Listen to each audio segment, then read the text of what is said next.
Last week we talked about the greatest World Series ever played back in 1991. The duel between the Atlanta Braves and Minnesota Twins that featured 4 walk-offs, 3 extra inning battles, the greatest pitching duel ever, and Hall of Fame talent galore had everything you could ever want in a fall classic to end the season. And today we're going to discuss a series that was the polar opposite.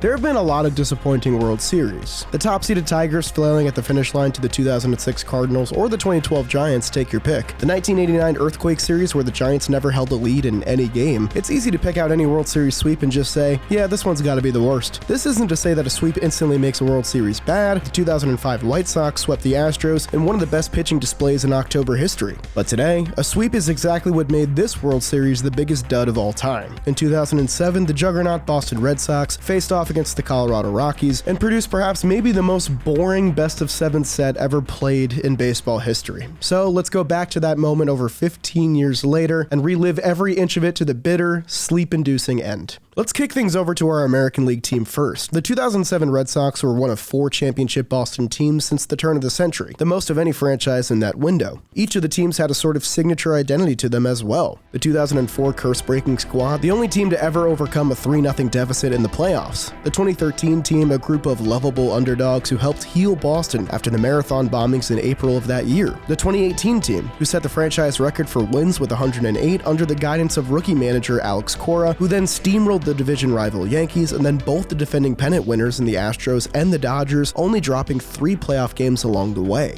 The 2017 doesn't really have a calling card like that. They were just really good and really consistent. They didn't have vibrant personalities outside of their closer Jonathan Papelbon. They essentially went pole to pole in first place with little resistance, climbing atop the AL East on April 18th and holding said position for 149 consecutive games. They never won more than 5 games in a row, but also never lost more than 4 games in a row. Basically, the only mistake they made the entire season was letting Dane Cook be the frontman for their playoff hype commercial.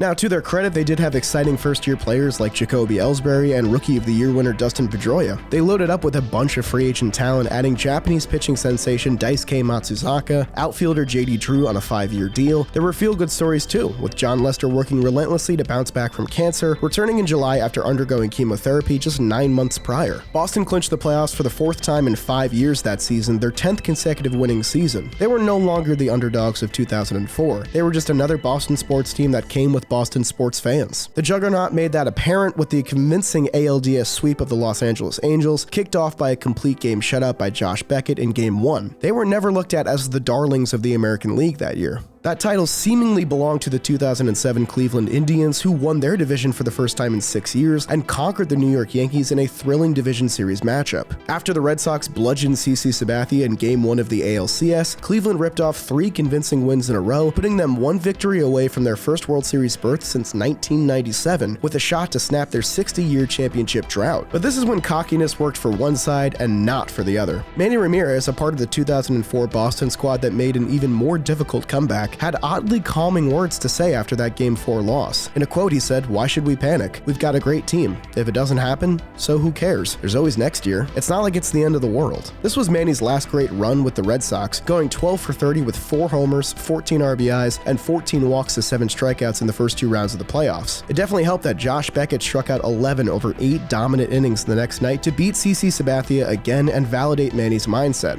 Cleveland tried to show off some bravado and certainly poked the bear on this one, bringing out Josh Beckett's ex-girlfriend Danielle Peck to sing the national anthem that night. And while that was in good fun, the death blow came for Cleveland soon after. First baseman Ryan Garco infamously said after this team's defeat in Game 5 that the champagne would taste just as good in Boston. Do you see where this is going? The Red Sox proceeded to curb stomp Cleveland at Fenway in the final 2 games of the series, outscoring them 30-5 in the final 3 wins of the series and completing the comeback without breaking much of a sweat. Kevin Youkilis shined specifically, hitting 528 at-bats with 3 homers and 7 RBIs, but ALCS MVP belonged to Josh Beckett, who tossed 14 innings with 3 runs allowed. More on him in a little bit. As Boston advanced to the World Series in seemingly convincing fashion, they face an unfamiliar foe on an unlikely rise on the other end. Their opponent was a team that had a losing record in 8 of their last 9 seasons, a team that had made the playoffs just one time in their entire franchise's existence, dating back to 1993, a team that was 10 games under 500 in May of that very season, a team whose pitching staff struck out less hitters than virtually every other team in the league, who had no starting pitchers with an ERA under 4. How the hell did the Colorado Rockies end up in the 2007 World Series? You sure we're allowed to do this? Yeah. Come on, Hirsch, we've Just all done do it. Oh my God! Starting pitchers pitch every 5th day. That leaves us a little time to work out and help out around the clubhouse. Huh? We're just happy to help out where we can.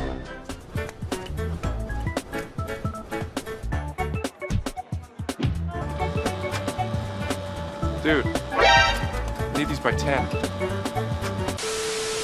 Led by veteran manager Clint Hurdle, the youngest team in the league was spearheaded by Rookie of the Year runner-up Troy Tulowitzki and a typically potent lineup with 4 20-plus home run hitters in Tulo, Brad Haupt, Garrett Atkins, and MVP runner-up Matt Holliday. In a borderline Hall of Fame caliber career, this was easily Matt Holliday's best season, as he led the National League in hits, doubles, and runs batted in, while winning the first and only batting title of his career. The pitching staff was held afloat by a consistent bullpen, a group that ranked in the top 5 of all MLB teams for both ERA+, WHIP, and walk per 9 rate. They even led the National League in ERA in the second half with a collective 3.86 mark. Manny Corpa specifically shined, stepping into the closer role halfway through the season, collecting 19 saves and becoming one of only 4 Rockies relievers ever to throw over 70 innings with an ERA below 2.5. It's only been done once since his season here. But with a 76-72 record on that aforementioned September date, it didn't look like this was a World Series team. It looked like a promising squad that would become just a footnote in franchise history. It all started with this Todd Helton walk-off home run off Takashi Saito, which kick-started an improbable run for the Rockies. They swept the Dodgers at home, then swept the Padres in San Diego, then swept the Dodgers again in LA, and then took 2 of 3 from the Diamondbacks to place themselves in a tie with the Padres for the National League wildcard spot on the last day of the season. This forced a Game 163 tiebreaker. In a game that went 13 innings deep, featured 5 lead changes, 10 different Rockies relievers, and an unlikely 3-run comeback against the second-best closer in baseball history, the Rockies pulled out a miraculous 9-8 victory to march into the playoffs. Facing a team in the division series that had their own magic September run, the Rockies continued to roll, sweeping the Philadelphia Phillies in 3 games and clinching an NLCS berth with a clutch 2-1 victory at Coors Field. Their number 1 starting pitcher, Jeff Francis, made it on the cover of Sports Illustrated for his electric Game 1 performance, with the magazine reading, "Out of thin air." Is Jeff Francis the most random athlete ever to be featured on the cover of Sports Illustrated? Comment down below. I'm actually curious. They faced a division rival in the Arizona Diamondbacks in the ensuing championship series and managed to stay hot, sweeping them in 4 games while the Colorado pitching staff held Arizona to just 8 runs scored in the set altogether. Up 3 games to none, this Matt Holliday grand slam in Game 4 was the death blow for the Snakes as Colorado cruised to a 6-4 win. In their first deep playoff run ever, the Rockies won a perfect 7-0 to advance to their first World Series, which at the time was the longest such winning streak in MLB playoff history, only topped by the 2014 Royals. Finally, the stage for the 2007 World Series was set. With each of the last 3 World Series matchups ending in either a sweep or a gentleman's sweep, fans were hoping for a fun contest and a potentially feel-good story between these 2 unlikely rivals. Now, before we get into any of the gameplay, the first thing you should realize about this World Series is the layover between rounds. Now, there's been a ton of discussion in recent years on whether or not the playoff format is fair, with division-winning top seeds getting an extra day of rest than what they used to get. Personally, I don't think 4 days of rest compared to 5 days of rest is much of a difference,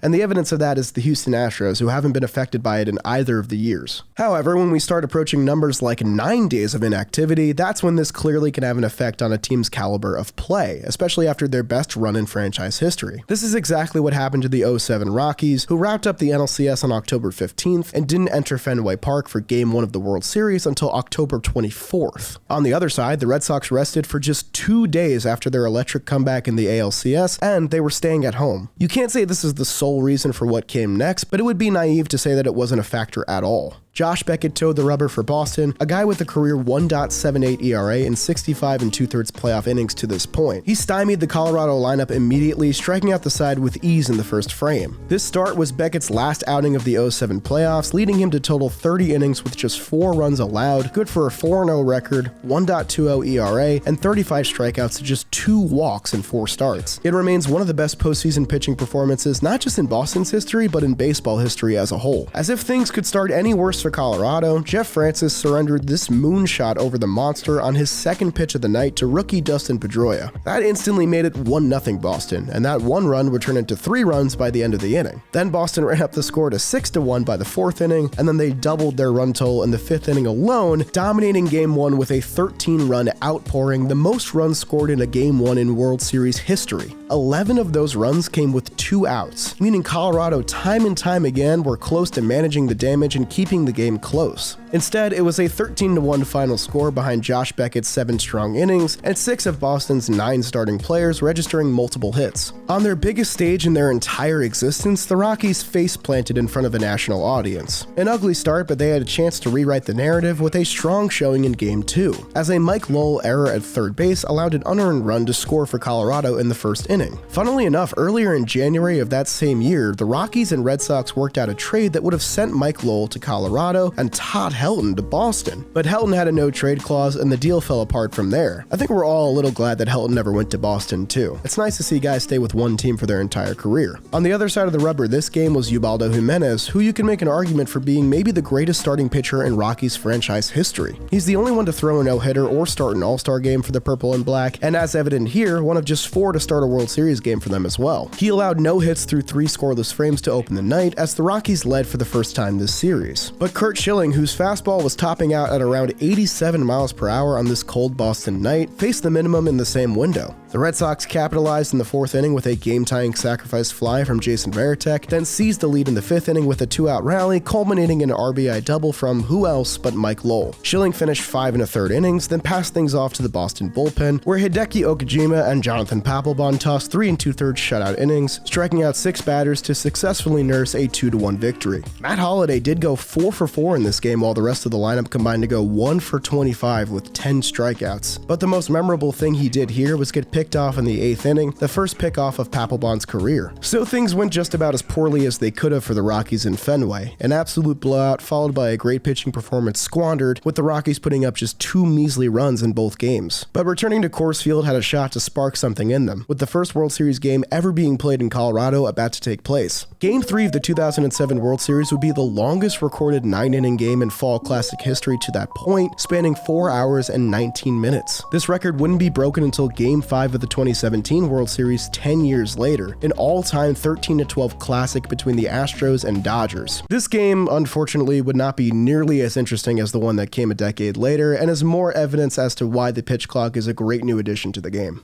A big contributor for this long runtime of the game was Red Sox starting pitcher Daisuke Matsuzaka, who had the longest amount of time from retrieving the ball to throwing a pitch of any player in baseball history. That's not a real fact, but it definitely seems like it when you're watching him pitch. The Mets even aired a segment once that counted how long it took Daisuke to throw a single pitch. This actually became the blueprint for the invention of the pitch clock. To his credit, Matsuzaka pitched incredibly well as the first Japanese pitcher to ever start and win a World Series game. Backing up his 5 1/3 innings of 2-run ball, the Red Sox proceeded to put up crooked numbers on Colorado's inexperienced starting rotation, this time racking up a 6-run 3rd inning off Josh Fogg. It could have simply been a 3-run inning if not for Daisuke himself knocking in a 2-run single to extend the inning and the lead. He had just 8 hits in his 8-year career including the playoffs, but none were bigger than this one. The Rockies did try to make this one interesting. They notched 2 runs off of the Boston bullpen in the 6th inning, then got the big hit they had been dying for all series the following frame, a massive 3-run homer from Matt Holliday, who continued to carry the offense with another multi-hit performance that game. In relief of Josh Fogg, the Colorado bullpen pitched 4 1/3 scoreless innings, and suddenly this was a 6-5 game in the 8th inning. But with a comeback in reach, the bullpen faltered in a 1-run game when it mattered most. Jacoby Ellsbury and Dustin Pedroia knocked in 3 runs with a pair of doubles to extend the lead and put the game out of reach. This was their signature game, as the pair of first-year players combined for 7 hits, 4 doubles, and 4 RBIs. Papelbon stunted a Rockies rally in the 8th inning, then locked down the save in the 9th to clinch a victory. Game 4 did at least give us a feel-good story, with John Lester towing the rubber in the fitting finale to his comeback from cancer. Lester pitched into the 6th inning, holding the Rockies offense scoreless. Their offense got going again early, scoring a first-inning run thanks to their dynamic rookie duo, and running up the score to a 3-0 advantage thanks to this Mike Lowell solo home run.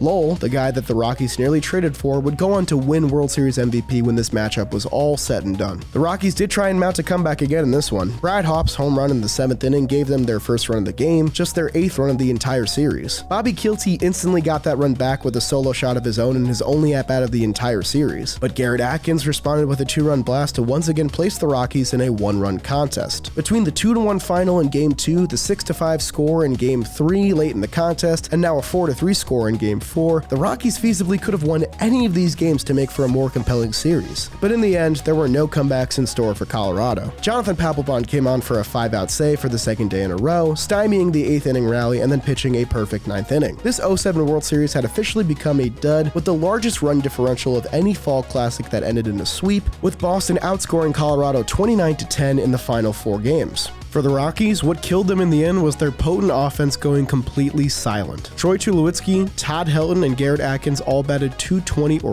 worse, with just 2 home runs combined between them. For the rookie shortstop, his 15 strikeouts led the team. And while the pitching dazzled in the DS and CS, it really fell apart in the World Series, especially when not backed by much offense. And that is the story of the worst World Series ever played, in my opinion. If you have a different pick, definitely leave a comment down below. I'm interested to hear your reasoning, but for me, this one was just kind of a tease the entire way. Colorado's magic run had you believing they could make a comeback at any moment, and then they just never did. They haven't been back since, so this kind of just exists as a weird footnote in fall classic history. And for Boston, it's the least memorable of their 4 World Series wins since 2000, in my opinion. I hope you guys enjoyed today's video, and if you stuck around this long, why don't you hear a word from today's sponsor? Thank you to today's sponsor, which is the DraftKings Sportsbook. Baseball season is winding down, but football season is in full swing, and if you're a fan like me, what makes it even more fun is betting. And right now at the DraftKings Sportsbook, you can get a free no-sweat bet with any same-game parlay bet, or you can use my promo code OLIVE, bet $5 on any wager, and win $200 in bonus bets instantly. Use that bonus bet money on some same-game parlays.